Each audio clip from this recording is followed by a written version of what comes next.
Hi guys, weekend ngayon. Schedule ko ng pagpapump ng tubig. Tara, samahan nyo ako. Ito guys, madadaanan ko yung imbakan namin ng mga paninda. Mga iba-ibang paninda ito. Mga lacquer thinner, paint thinner, iba-ibang klase guys para sa aming paninda. At ito naman po guys yung hardin ng boss kong babae. Mga pananim niya yan. Maganda diba? Nakita niya naman. Tara guys, bago ako mag-pump, checkin ko muna yung tangke ng tubig kung mayroong laman, para sure tayo na hindi masunog yung water pump. Kasi guys, pag nag-pump ako tapos walang laman yung tangke at walang tubig na may papump yung water pump, sigurado na masusunog ito. Ito nga pala guys, si Sik ang gwardiya dito sa likod ng Korea Hardware. Ayan guys, ayan, tignan ko muna yung tangke kung may laman na tubig. Ayan guys, mayroon pa kalahati pa, so walang problema. Ayan, so far so good. Konting pasyal-pasyal muna dito sa farm ng aking boss. Itong mga pananim niyang mga kalabasa, may mga bulaklak na. And then ito guys, tingnan nyo, mga kamote. Ang daming talbos ng kamote guys, hindi nila alam kainin ito. Nagtatanim lang sila, kamote tops kung tawagin. Kaya ako tuwing weekend nagha-harvest ako dito ng aking pang-ulam. Nilalaga ko lang, tapos sinasawso ko sa bagoong na may lemon. Yummy kaya guys. Yan po guys, tingnan nyo yung pangtanim niyang kalabasa. Ito naman ang aso ng boss ko na si Sik ang pangalan. Siya ang gwardiya dito kung may tagalabas na pupunta. Kahul ng kahul yan. Ayan guys, tingnan nyo naman, busy siya. Ayan, ito pa yung mga pananim ng boss ko, kalabasa. Mga malalaki na, gumagapang na. Ayan, tara guys, tuloy na ako sa location ng water pump at magpapump na ako ng tubig. Ayan guys, pinaandar ko na yung water pump. Magpapump na ako ng tubig sa 4th floor, kung saan nandoon yung mga 4 na tangke na lagayan ng tubig. Ngayon po guys, bubuksan ko muna itong relief valve para yung tubig ay umakyat sa taas.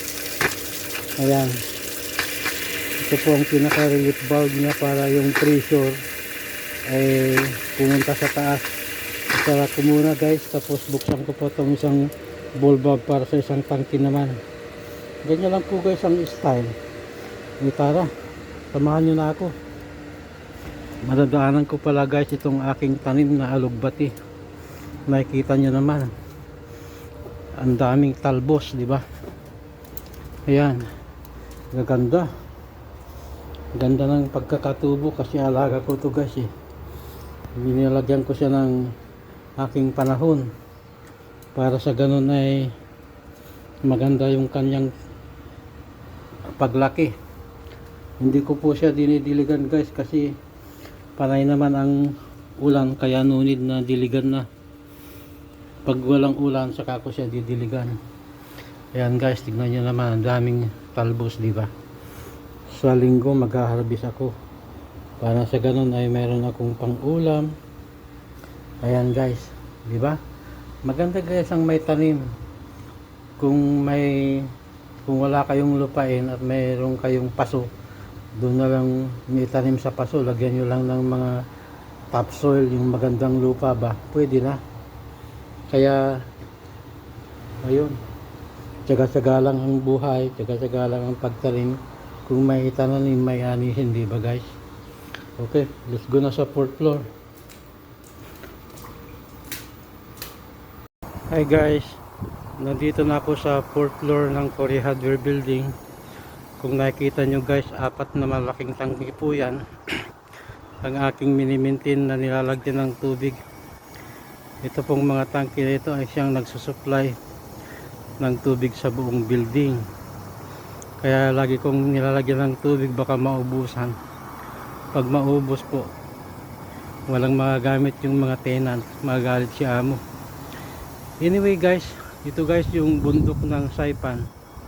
Mababa lang siya, parang burol lang kumpara mo sa bundok ng Pilipinas. Pero as you can see guys, ang daming mga punong kahoy. Grabe. Yan po ang mga tahanan ng mga ibon, iba-ibang klaseng ibon, mga wildlife ba. Yan po ang tahanan nila. Dami, di ba guys? Ang gandang tignan kasi hitik na hitik sa punong kahoy ang mga, ito yung burol ng Saipan. At ito naman guys, yung ang nakikita nyo ay yung dagat. Ito po yung, kung tawagin ay dagat Pasipiko o Pacific Ocean. Kasi po guys, ang Saipan ay nasa gitna ng Pacific Ocean. Kaya yan po ay dagat Pasipiko. Kung tawagin ay Pacific Ocean po guys. Ayan. Checking ko muna guys kung may laman tong mga tangke, para kung wala, malagyan. Mahirap nang maubusan guys, walang tubig yung mga tenant pag naubos ito. Ayan, so far so good, puno naman. Ayan, bali mga 1 oras ako guys na magpapam para sure na puno. Ito mga 30 minutes lang, puno na to. Ganyan lang guys, konting mikos lang. Maintain mo lang ang dapat i-maintain para masaya si amo, di ba guys? Ganyan ang papel nating mga OFW. Dapat hindi lang isa ang ating alam na trabaho, kailangan if possible madami para magustuhan ka ng amo mo, di ba guys? Thank you for watching guys. Follow for more.